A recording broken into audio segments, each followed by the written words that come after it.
नमस्कार, मैं राजू और द हिंदू टॉक्स में आप सभी का एक बार फिर से स्वागत है। उत्तराखंड में जो चल रहा है वो खबरें मेरे ख्याल से आप सभी को मालूम होंगी। अगर नहीं मालूम है तो मैं लब्बो-लुबाब ये बता देना चाहता हूँ कि उत्तराखंड में एक बार फिर से तथाकथित सांप्रदायिक दंगा हो गया है। मैं इसे दंगा नहीं कहूँगा क्योंकि ये एक तरफ़ा है, ये अटैक है, ये एक तरीके से युद्ध का ऐलान है। उत्तराखंड के हल्द्वानी डिस्ट्रिक्ट में स्टेशन से सटा हुआ एक एरिया है बनभूलपुरा। उस बनभूलपुरा एरिया जो कि वहाँ पर विशेष कम्युनिटी वाले थोड़ा ज़्यादा तादाद में बस गए हैं, पता ना कहाँ-कहाँ से इनकी पैदावार होती है, ये आकर बस जाते हैं।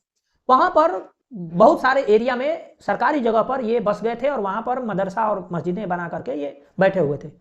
पुलिस जब उनको खाली कराने के लिए कोर्ट के आदेश पर वहाँ पहुँचती है, तब वहाँ पर बहुत सारे लोग इकट्ठा हो जाते हैं और पहले महिलाएं सामने आती हैं और आने के बाद जैसा कि इनका हर बार का एक ही मोडस ऑपरेंडी होता है कि पहले आगे ढाल के रूप में महिलाएं और किशोर बच्चों को जिनकी उम्र 12 साल 14 साल हो उनको खड़ा कर देते हैं और उनसे पहले पत्थर फेंकवाते हैं। पुलिस ने थोड़ा जोर जबरदस्ती किया, पत्थर फेंकने वालों पर थोड़ा सा इधर उधर किया तो पत्थर फेंकने वाले तो भाग गए शुरुआत में, लेकिन उसके बाद जो पुलिस पर हमला हुआ है वो डायरेक्ट पेट्रोल बम से हमला हुआ है। चारों तरफ से घेर करके पुलिस वालों पर हमला किया गया है, पहले से प्लानिंग के तहत हमला किया गया है।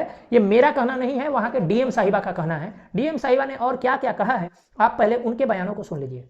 शुरू हुआ, प्रिवेंशन के लिए फोर्स लगाई गई, अतिक्रमण की कार्रवाई के लिए जितनी फोर्स रिक्वायर्ड होती है वो लगाई गई, लेकिन कुछ अराजक तत्वों के द्वारा अनप्रोवोक्ड, अनहार्म्ड, अनटच्ड तरीके से पूरी कार्रवाई होने के बाद भी बड़ी मात्रा में with in half an hour इकट्ठा होकर जो है हमारी जो टीमें हैं नगर निगम की, उन पर पहला अटैक किया गया पत्थरों के माध्यम से।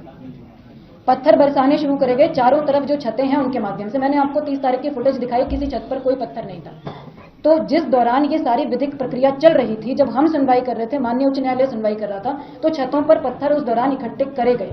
इसका मतलब इट वाज प्लान्ड कि जिस दिन भी डिमोलिशन ड्राइव होगी हम उस दिन इस तरह से फोर्सेस को अटैक करेंगे, इस तरह से डिमोरलाइज करने की कोशिश करेंगे स्टेट मशीनरी को। तो पत्थरों का अटैक हुआ जब हमारी टीम पीछे नहीं हटी, हमने डिमोलिशन ड्राइव को जारी रखा हमारे ऑफिसर्स ने। उसके बाद जब पहली मॉब जो आई पत्थरों के साथ, उनको डिस्बर्स कर दिया गया, तो दूसरी मॉब आई जिनके हाथों में पेट्रोल बम थे, जो फ्यूल होता है उसकी प्लास्टिक की बॉटल्स थी, उसमें उन्होंने आग लगा लगा कर फेंकी। आप लोगों ने वीडियो फुटेज में भी देखा, आप लोग अभी तक सब कवर भी कर चुके हैं। ये फेंका गया, ये भी अनप्रोवोक्ड था, बिल्कुल प्रोवोक नहीं किया गया था। तब तक हमारी टीम ने किसी भी प्रकार का फोर्स इस्तेमाल करना शुरू भी नहीं किया था। देवर बिजी। जैसा कि आपने डीएम साहिबा के बयानों को सुना, डीएम जी कह रही थी कि सबसे पहले तो वहाँ पे जो खाली कराने का ड्राइव चल रहा था उनके म्यूनिसिपल कॉर्पोरेशन के लोग थे, उसके बाद उनके ऊपर पत्थरबाजियाँ शुरू हो गई। पहले महिलाएं पत्थरबाजी करने लगी, उसको पुलिस ने डिस्पर्स भी कर दिया, लेकिन उसके बाद फिर पुरुष आए और वो अपने साथ पेट्रोल बम लेकर के आए। उन पेट्रोल बम्बों से पुलिस के ऊपर घेर करके हमला किया गया और कई सारे ऐसे पुलिस वालों को जिंदा जलाने का प्रयास भी किया गया। वैसे पुलिस वालों के इंटरव्यूज उपलब्ध हैं, आप YouTube पर देख सकते हैं। बहुत सारे वीडियोस YouTube पर चल रहे हैं, हम उन सभी वीडियोस को नहीं दिखाना चाहते हैं। बहुत सारे सोशल मीडिया पर भी वीडियोस चल रहे हैं, कुछ वीडियोस हम तो दिखा तो रहे हैं, साइड में आप देख रहे होंगे, लेकिन हो सकता है कि YouTube उनको टेक डाउन कर दे, पता नहीं, मैं बता नहीं सकता। लेकिन ये जो चल रहा है इसका वो बीज जो है वो आज से नहीं, बहुत पहले से बोया जा रहा था। आपको याद है दिल्ली में जो दंगा हुआ था, बिल्कुल उसी तरीके का पैटर्न यहां भी है। यह बिल्कुल ही मतलब सोचने वाली विषय है कि क्या इनकी प्लानिंग रहती होगी। हर घटना का मोडस ऑपरेंडी सेम होता है, तरीका सेम होता है और शुरुआत एक ही तरफ से हमेशा किया जाता है।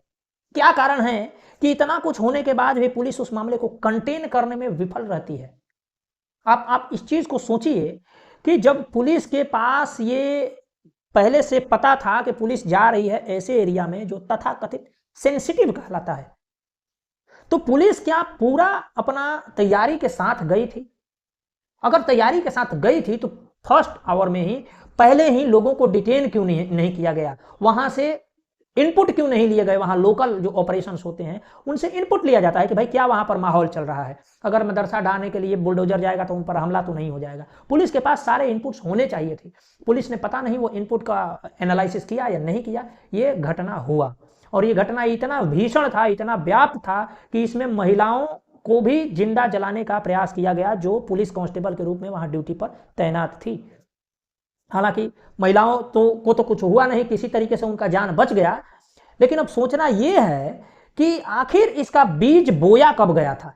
आपको याद होगा कि अभी से 6 महीना 9 महीना पहले उसी हल्द्वानी के स्टेशन के आसपास जो तमाम एरिया में जो विशेष संप्रदाय वाले, यही स्पेशल कम्युनिटी वाले जाकर के बस गए हैं, रोहिंग्या और बांग्लादेशी, उनको खाली कराने के लिए हाई कोर्ट ने आदेश दिया था। हाई कोर्ट के आदेश पर जैसे ही खाली कराने के लिए पुलिस पहुंचती है तो मामला चला जाता है सुप्रीम कोर्ट में। इनके लिए वकील भी खड़े हो जाते हैं और सुप्रीम कोर्ट में इनके लिए मानवीय भाव लिए बहुत सारे जज भी बैठे हुए रहते हैं। जैसे ही मामला सुप्रीम कोर्ट में पहुंचा, सुप्रीम कोर्ट ने हाई कोर्ट के आदेश पर रोक लगा दिया। और जब से हाई कोर्ट के आदेश पर रोक लगा तो रोका का रोका ही रह गया। और सुप्रीम कोर्ट ने कहा कि भाई मानवीय आधार पर इतने सारे लोगों को कहां आप भेज सकते हैं, भगा नहीं सकते इनको, मतलब दूसरी जगह आप जगह दीजिए, इनको घर बनवाइए और घर बनवाकर इनके रहने का व्यवस्था करिए, तभी स्टेशन खाली कराइए। ये होता है सुप्रीम कोर्ट की मानवीय आधार। जब इतना कुछ कांड हो गया, बहुत सारा बवाल हो गया, लगभग 6 जानें चली गई, उसके बाद पुष्कर सिंह धामी सरकार ने शूट एट साइट का ऑर्डर दिया है। मुझे लगता है कि ये शूट एट साइट का जो ऑर्डर है, ये यदि पहले दिया गया रहता और ये ऑर्डर दे करके पुलिस को भेजा गया रहता कि भाई जाओ और यदि ऐसा होता है, तुमको लगता है तो तुम गोली चला सकते हो, तब शायद इतना हिम्मत नहीं होता। लेकिन पुलिस वालों को वही छोटा छोटा डंडा पकड़ा करके लाइन में खड़ा कर दिया जाता है पुलिस वालों को मरने के लिए। और इवन डीएम साहिबा भी कह रही है कि हमने फोर्स का प्रयोग नहीं किया है। तो फोर्स का प्रयोग नहीं किया है तो इतना फोर्स ले करके क्यों गई थी डीएम साहिबा?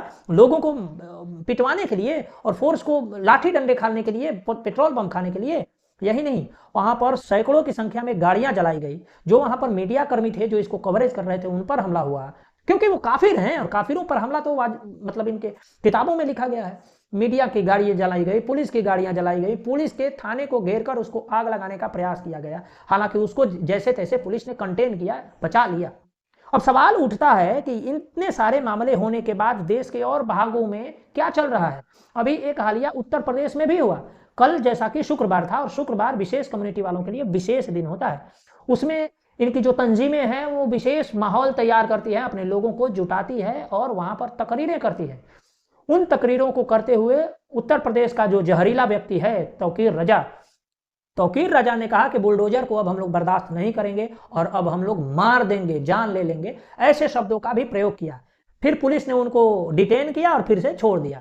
मतलब ये नूरा कुश्ती का खेल अब उत्तर प्रदेश में भी चल रहा है। ऐसा लग रहा है कि योगी जी भी अब इसको कंटेन करने में सफल नहीं हो पा रहे हैं, या योगी जी पर ऊपर से कहीं से दबाव है कि इनको उस तरीके से डील मत करिए, थोड़ा सॉफ्ट डील करिए।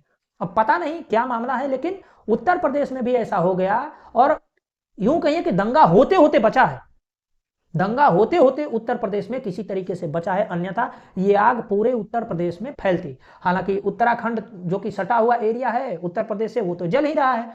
उत्तर प्रदेश में भी संभवतः यह जलाने का प्रयास था, लेकिन अभी तक तो ऐसी कोई विशेष खबर नहीं है। अब देखना यह है कि उत्तराखंड को देवभूमि के नाम से जाना जाता था। पिछले 10 वर्षों में इतना इन्फिल्ट्रेशन हुआ है बीजेपी के शासन में, इतना तुष्टिकरण और तृप्तिकरण का घूंट पिलाया गया है बीजेपी के सरकार द्वारा कि वहां पर विशेष कम्युनिटी वालों की एक अच्छी खासी संख्या हो गई है, जो पहले मात्र गिने चुने थे।